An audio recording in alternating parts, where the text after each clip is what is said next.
Good morning, students. The next lecture is on the female reproductive part, that is the carpel. It is also known as pistil or gynoecium. So, what is carpel or pistil? It is basically the megasporophyll.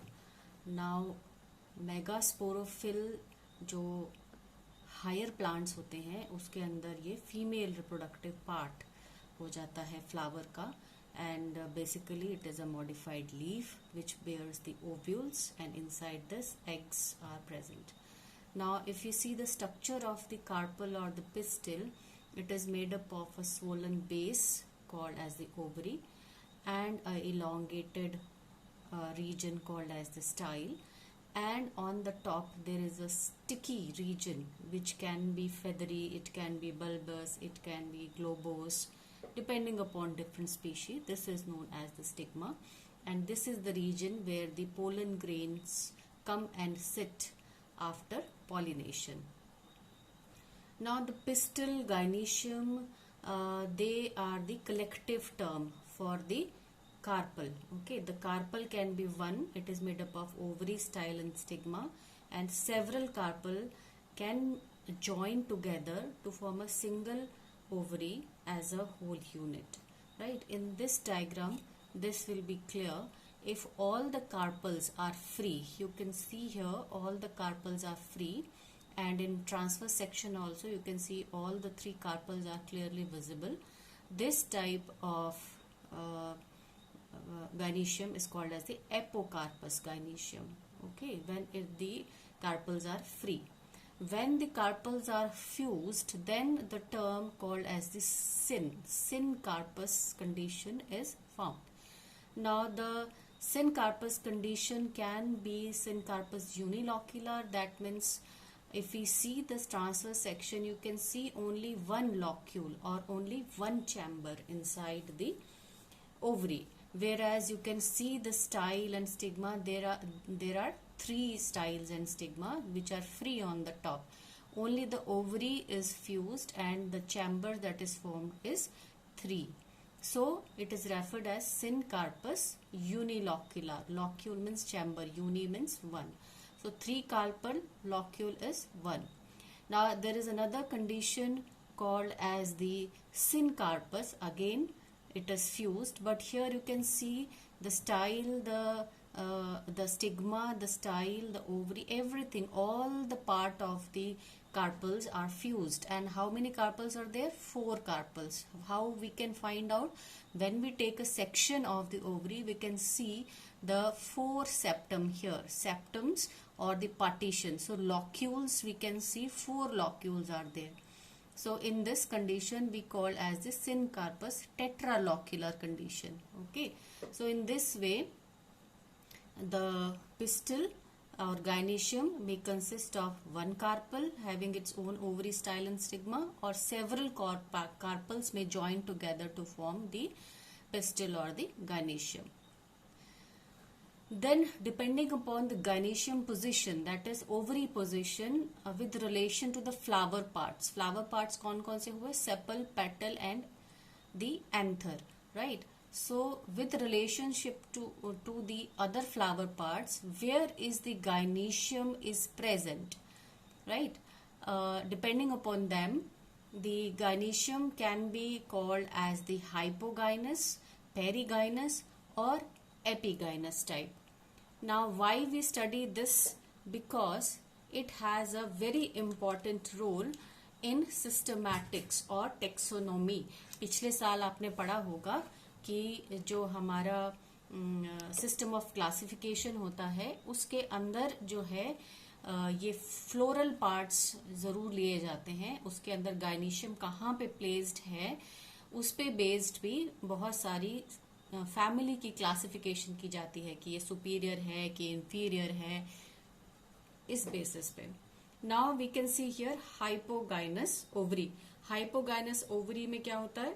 The thalamus और the base of the flower it becomes conical shape, ऐसे dome shape हो जाता है यूं करके, और इसके ऊपर ओवरी लगी होती है, सबसे ऊपर वाली पोजीशन पे, सुपीरियर पोजीशन पे, है ना. Ovary has a superior position and all the 3 parts, sepal, petal and the anther, they are below the ovary. You can see that. And this type of ovary has a superior position.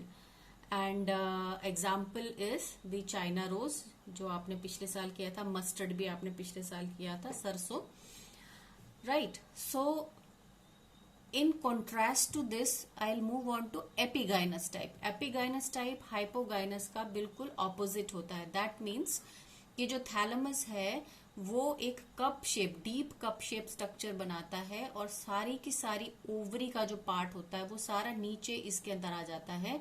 And all the other floral parts, the sepal, petal and the anther, it rises above and they are present above the ovary. So the ovary takes a inferior position. Ovary has a inferior position and all other parts are superior. Okay. So this type of ovary is considered to be a much evolved species. This is less evolve, this is evolve species. So मैंने आपको कहा था कि taxonomy में family को अगर हम देखते हैं कि वो कितनी इवॉल्व है, कहाँ उसको प्लेस करना है. जैसे यहाँ पे हम बोलते हैं कि एस्टरेसी क्या है, it is the highest evolve जो है डाइकॉट में फैमिली है. तो इसका एग्जाम्पल है डाइकॉट, सनफ्लावर, राइट. तो सनफ्लावर के अंदर आप गुआवा भी एक बहुत अच्छा एग्जाम्पल है, राइट. सो गुआवा में आप देखते होंगे जब अमरूद का ऊपर जो एक सेपल जो होता है, परसिस्टेंट सेपल वो लगा होता है, दैट मीन्स ओवरी नीचे है और सेपल ऊपर है. सो उसको देख के ही पता चल जाता है कि वो इंफीरियर पोजीशन पे है ओवरी. सो ओवरी इंफीरियर पोजीशन पे होगी तो हम बोलते हैं epigynous flower. Ovary superior position पे है बोलते हैं हाइपोगाइनस. इन दोनों के बीच में यानी कि ओवरी जो है कहीं बीच में लाई करती है. और ये कंडीशन कब आती है, when the thalamus becomes saucer shape, या हल्का शैलो कप शेप बनता है, शैलो बनता है, कप शेप बनता है. इसके अंदर डीप है, यहाँ पे शैलो बन रहा है. तो यहाँ क्या होता है, यहाँ पे ज्यादा क्लियर है इस कंडीशन में, the sepal, petal and the anther, they lie somewhere in between. ये जो गाइनिशियम का ये वाला पूरा पार्ट है, तो समवेयर हियर दे लाई. सो ऐसी कंडीशन को हम बोल सकते हैं when the ovary is half superior और हाफ इंफीरियर, किसी भी उसमें बोल सकते हैं हम, right. So this is very clearly seen in रोजा, है ना. रोज जो हमारा प्लांट है, पी प्लांट, इसके अंदर बहुत क्लियरली ये विजिबल होता है, ये वाली जो कंडीशन है पेरिगाइनस कंडीशन. ठीक है. फिर नेक्स्ट कंडीशन आती है, नेक्स्ट चीज जो हमने पढ़नी है वो है हमने प्लेसेंटेशन. क्योंकि बेसिकली हमने यहाँ पे पढ़ना है ओव्यूल्स के बारे में. सो प्लेसेंटेशन क्या होती है, placentation is how the ovules are borne within the ovary, और वो कहाँ से निकलते हैं, जिस पोजीशन से वो निकलते हैं उसको बोलते हैं placenta. So placenta is the region where the ovule is attached, है ना. सो ये एक अटैचमेंट होती है ओव्यूल के लिए. So depending upon how the ovule is attached on the placenta or where the placenta is present inside the ovule, there are major 6 type of placentation. First placentation is called as the marginal placentation. You can see very clearly here, ये मटर का एक diagram है. So मटर में marginal placentation में हम longitudinal section लेते हैं. अगर हम इस तरह से सेक्शन लेंगे तो क्लियर नहीं होता है, यानी ट्रांसफर सेक्शन में क्लियर नहीं होता है, लॉन्जिट्यूडनल सेक्शन में क्लियर होता है marginal placentation. So marginal as the name says along the margin of the unicarpellate ovary. एक ही ओवरी होती, यूनिकार्पेलेट मतलब कार्पल भी एक ही है ना, और उसका लॉक्यूल भी एक ही है और प्लेसेंटा उसके मार्जिन में है. एग्जाम्पल इसमें फैबेसी है हमारी, बीन्स, मटर, है ना. ये सारी जो है इस फैमिली के अंदर, ये जो आइडेंटिफाइंग फीचर है इस फैमिली का, फैबेसी का, it is marginal placentation. Second जो हमारी काफी कॉमन है वो है एक्सियल प्लेसेंटेशन. एक्सियल प्लेसेंटेशन में क्या होता है, the placenta arises from the column in the compound ovary. यहाँ पे कंपाउंड ओवरी मतलब 1 2 3 4 5, इसके अंदर ये क्या है, 5 कार्पल्स हैं. It is syncarpous, fused हैं ये, बट 5 हैं. आप इसमें लॉक्यूल्स गिन सकते हैं, 5 ओव्यूल्स भी गिन सकते हैं इसके अंदर, है. तो ये जो है इस तरह के ओव्यूल, इसमें एक एक दिखाया है but it can be more than one, right. So यहाँ पे लॉक्यूल्स 5 हैं, 1 2 3 4 5, ये प्लेसेंट जो मार्जिन है इनका वो क्लियर दिख रहा है, ठीक है। सो इस तरह की ओवरी, जैसे साइकिल में स्पोक्स निकले होते हैं, है ना, तो इसको हम बोलते हैं एक्सियल ओवरी, एक्सियल ओवरी। और बहुत अच्छा एग्जांपल हम देख सकते हैं हाइबिस्कस में, चाइना रोज में, या टमाटर में देख सकते हैं। टमाटर को अगर आप ट्रांसवर्सली काटोगे तो आप देखते हैं कि बीच में सेप्टा बने होते हैं और बीज कैसे लगे होते हैं। नेक्स्ट टाइम अगर आप काटोगे तो ध्यान देना, अगर आप नींबू काटते हो तो उसके अंदर भी आप ध्यान से दे सकते हो कि कहाँ से सेंटर से निकलते हैं और उसमें सेप्टेशन होती है, कितनी कार्पेलेट होती है, वो आप गिन सकते हैं। देन नेक्स्ट आती है हमारी parietal placentation. Now parietal placentation जो है, इसके अंदर आप देख सकते हैं कि कितने हैं ये प्लेसेंटा, एक है इधर, ये दूसरा है, ये है तीसरा। तो ये क्या होगी, ट्राई कार्पेलेट, ठीक है। और ये जुड़े हुए हैं, यानी कि एक बीच में कोई सेप्टा नहीं है ना। और ये अलग अलग भी नहीं दिखाया है, अलग अलग दिखाने से बिल्कुल सेपरेट दिखाते हैं। सो ये क्या हुआ, यूनिलॉक्यूलर, एक लॉक्यूल है, कोई सेप्टा नहीं है, लेकिन सिनकार्पस ट्राइकार्पलेट ओवरी जो है, 3 कार्पल हैं इसमें जो फ्यूज हुए हैं, लेकिन वो यूनिलॉक्यूलर है, राइट। यूनिलॉक्यूलर एंड ट्राइकार्पलेट ओवरी है ये, ओके।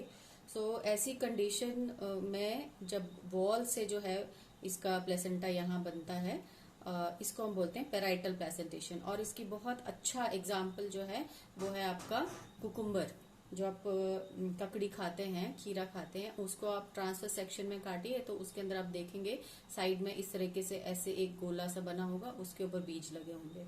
बीज मतलब ओव्यूल, क्योंकि ओव्यूल मैच्योर होके बीज बनते हैं, सीड बनते हैं, ठीक है। तो ये है आपका पेराइटल प्लेसेंटेशन। फिर उसके बाद आती है हमारी बेसल प्लेसेंटेशन। ये दोनों मैं जरा बाद में कराती हूँ। बेसल प्लेसेंटेशन, बेसल प्लेसेंटेशन में बेस, जो ओवरी के बेस है, बेस में से निकलता है और ऊपर ये बहुत कॉमनली हम एस्टरेसी मेंबर में देखते हैं, सनफ्लावर में देखते हैं, या मैंगो में आप देख सकते हैं। मैंगो में जो मैंगो बनता है वो नीचे से जुड़ा होता है वो, और वो एक ही होता है, यूनिकार्पलरी, है ना, राइट। एक ही कार्पल होता है और उसमें बेस से निकला होता है। Then comes the superficial. ये दोनों आपने क्योंकि नहीं पिछले साल पढ़ी हैं आपने, ये बाकी सारी आपने पिछले साल देखी हैं टैक्सोनॉमी में, ये दोनों नहीं देखी हैं। This is superficial. सुपरफिशियल में क्या होता है कि जो प्लेसेंटा होता है वो इतना डेवलप नहीं होता है, राइट। इसके अंदर ये मल्टी कार्पलरी, जब आप गिन नहीं सकते हैं बहुत ज्यादा होता है तो मल्टी कार्पलरी सिनकार्पस बोलते हैं, ठीक है। ये सिनकार्पस है, एक ही है, बट इसमें मल्टीपल लॉक्यूल्स आप देख रहे हैं, तो सिनकार्पस मल्टी कार्पलरी ओवरी है। और इसके अंदर यहाँ बीच में इधर ये जो ओव्यूल है वो निकले हुए हैं, that means they are present on the surface of the septa. ये जो सरफेस है सेप्टा का, सेप्टेशन में इसी के ऊपर निकले हुए हैं, तो इसमें प्लेसेंटा बहुत क्लियर नहीं होता है। So it is example of Nymphaeaceae या कमल या उसकी फैमिली में ये क्लियर देखा जाता है।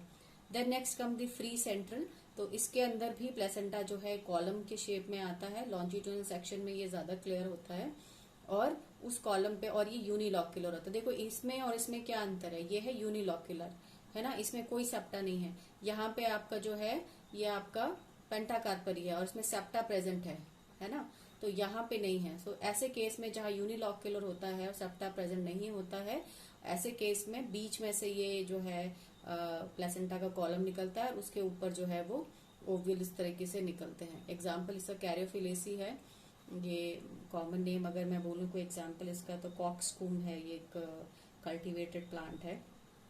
फिर सिलोशिया है एक इस फैमिली का एग्जाम्पल। तो ये आपने क्योंकि पढ़े नहीं हैं तो आपको इतना पता नहीं चलेगा। यू कैन गूगल देम कि कौन कौन से फ्लावर में ये प्री सेंट्रल और सुपरफिशियल जो है प्लेसेंटेशन होती है। Now next we come to very important section, इसके ऊपर क्वेश्चन भी पूछे जाते हैं, that discuss the structure of the ovule। यहाँ पे मैंने काफी ब्रीफ में किया है। एक नेक्स्ट मैं लेक्चर जो लूंगी उसके अंदर specifically will discuss about the nucleus, embryo sac तो डेवलपमेंट में आ जाएगा, एंड इंटेगुमेंट, है ना। इन दो चीजों पे नेक्स्ट वाले सेक्शन में थोड़ा डिटेल होगी जब डेवलपमेंट हम करेंगे, डेवलपमेंट ऑफ ओव्यूल। यहाँ पे हम अगर आपको क्वेश्चन आता है discuss the structure of ovule with the help of diagram, तो ये आप लिख सकते हैं, ये this is more than enough. So ये हमारा ओवरी है, ठीक है, ये ओवरी है, ये बीच में हमारी प्लेसेंटेशन है जो हमने पढ़ी थी, और ये प्लेसेंटेशन में यहाँ पे ओव्यूल लगे हुए हैं। ठीक है, तो यहाँ पे ओव्यूल जो है ये वाला हिस्सा ये अटैच होता है यहाँ पे नीचे हमारे प्लेसेंटेशन से। और प्लेसेंटा जो होता है वो क्या होता है, न्यूट्रिशन देने के लिए होता है। तो उसमें से ये जो मैं डार्क स्ट्रक्चर यहाँ पे बना हुआ है ब्राउन कलर का, सो ये डार्क स्ट्रक्चर क्या है, this is the vascular supply. ये वेस्कुलर सप्लाई है, और यहाँ से सारे न्यूट्रिएंट प्लेसेंटा में से खींच के ये स्टॉक से होते हुए, फ्यूनिकल क्या है, funicle is the stock of the ovule, और ये स्टॉक से होते हुए हमारे ओव्यूल को ये सारा न्यूट्रिशन पहुंचाता है। Now the region where the funicle ये हमेशा याद रखना, what is funicle, it is the stalk like structure attaches the ovule to the placenta, है ना। ओव्यूल को प्लेसेंटा से जोड़ने के लिए जो स्टॉक होता है उसको बोलते हैं फ्यूनिक्यूलस या फ्यूनिकल। ठीक है, ये दोनों ये पार्ट रहता है। Before that I start with the part, एक चीज आप देख लेते हैं, ओव्यूल इज अ इंटीगुमेंटेड मेगास्पोरेंजियम, है ना। मेगास्पोरेंजियम होता है, इंटीगुमेंटेड क्यों बोलते हैं, क्योंकि इसके ऊपर इस तरीके से दो इंटीगुमेंट्स होते हैं, दो स्किन्स या खाल या कवर होते हैं, दो कवर, है ना। और इसके अंदर जो है यहाँ पे मियोसिस होता है, और ये जो ब्लू दिख रहा है इसको हम बोलते हैं मेगास्पोर, है ना। और मेगास्पोर के अंदर जो है, सॉरी ये न्यूसिलस है और ये मेगास्पोर है, इसमें मियोसिस होता है। ओके, सो ये जो है डेवलप होता है फर्टिलाइजेशन के बाद, और ये जो है सीड में कन्वर्ट हो जाता है फर्टिलाइजेशन के बाद।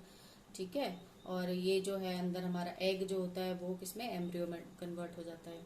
ओके, सो अब हम आते हैं पार्ट्स पे। फ्यूनिकुलस मैंने बता दिया आपको, स्ट्रक्चर जो है स्टॉक लाइक स्ट्रक्चर है। ओके, फिर आते हैं हम इस रीजन पे, यहाँ पे आप देख रहे होंगे दिस इज हीलियम। हीलियम वो रीजन है जो कि एक ओव्यूल को फ्यूनिकुलस से अटैच करता है। जहां पे ओव्यूल फ्यूनिकुलस से अटैच होता है, इस रीजन को हम बोलते हैं हीलियम। ठीक है, हीलियम रीजन। और फिर उसके बाद आता है रैफे। रैफे वो रीजन है ये वाला, ये फ्यूनिकल जो है ये कवर होकर के पूरा का पूरा ओव्यूल से चिपक गया होता है ना। ये एक्सटेंशन होती है फ्यूनिकल की, ओव्यूल के साथ साथ एक रिज से बन जाती है, इसको हम बोलते हैं रैफे।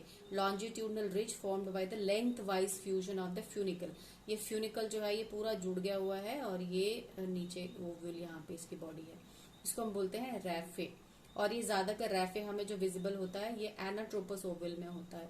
नाउ टाइप्स ऑफ ओव्यूल जो है नेक्स्ट स्लाइड में हम करेंगे, उसमें पता चल जाएगा आपको, राइट। तो ये एनाट्रोपस ओव्यूल में, यानी कि जहां ओव्यूल नीचे को मुड़ा होता है, इसमें हम रैफे देख सकते हैं। फिर आता है हमारा न्यूसिलस। न्यूसिलस ये जो बीच में हमारा ये दिख रहा है ब्लू कलर का, जहां पे पैरेन्काइमेटस सेल्स होते हैं, तो it is a mass of parenchymatous sales, है ना, पैरेन्काइमेटस टिश्यू सराउंडेड बाय इंटीगुमेंट। ये इंटीगुमेंट है, ये इनर इंटीगुमेंट है, ये आउटर इंटीगुमेंट है ना, दो इंटीगुमेंट्स है यहाँ पे लिखा हुआ है इंटीगुमेंट्स, ये आउटर है ये इनर है। ओके, और इसके अंदर इट एनक्लोजेस, अपने अंदर क्या रखता है, अपने अंदर रखता है ये चीज, ये वाली चीज, इसकी डेवलपमेंट भी हम पढ़ेंगे आगे। सो इसको हम बोलते हैं एम्ब्रियो सैक। ठीक है, सो एम्ब्रियो सैक जो होता है हमारा, ये सबसे ज्यादा इंपॉर्टेंट है, क्योंकि इसके अंदर क्या होता है, इसमें होता है एग अपरेटस। ठीक है, तो एग अपरेटस, सिनर्जिड और एक एग, तो उसको मिला के हम बोलते हैं एग अपरेटस। यहाँ पे इसकी वो नहीं है लेबलिंग, क्यों, क्योंकि इसको हम आगे पढ़ेंगे डिटेल में, तो कंफ्यूजन हटाने के लिए सिर्फ ओव्यूल के पार्ट्स जो हैं वो यहाँ पे दिखाए गए हैं। ठीक है, फिर इंटीगुमेंट्स, जैसे आपको बोला, outer covering of the ovule, और उसका काम क्या होता है, it provides protection to the developing embryo, तो इसका काम प्रोटेक्शन होता है। और न्यूट्रिशन भी देती है ये, जहाँ पे कई बार आप आगे देखेंगे कि इंटीगुमेंट, जहाँ पे न्यूसिलस प्रॉपर डेवलप नहीं होता, वहाँ पे इंटीगुमेंट जो होता है वो न्यूट्रिशन भी देती है। ठीक है, फिर आता है हमारा माइक्रोपाइल। सो माइक्रोपाइल ये वाला जो रीजन है, ये एक ट्यूब लाइक स्ट्रक्चर बन जाती है।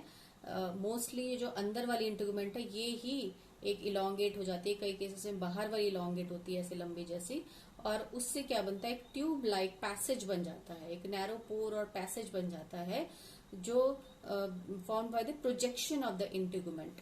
एक प्रोजेक्शन हो जाती है इंटीगुमेंट्स की ऊपर की ओर, तो एक ये चैम्बर बन जाता है, जस्ट इसके नीचे पोलन चैम्बर बोला जाता है, क्योंकि यहाँ पे पोलन ग्रेन जो है आकर के it sits here and it gives out the pollen tube, है ना। तो ये जो है it's a narrow pore or passage formed by the projection of integument through which the pollen tube enters into the ovule, यहाँ अंदर enter करती है।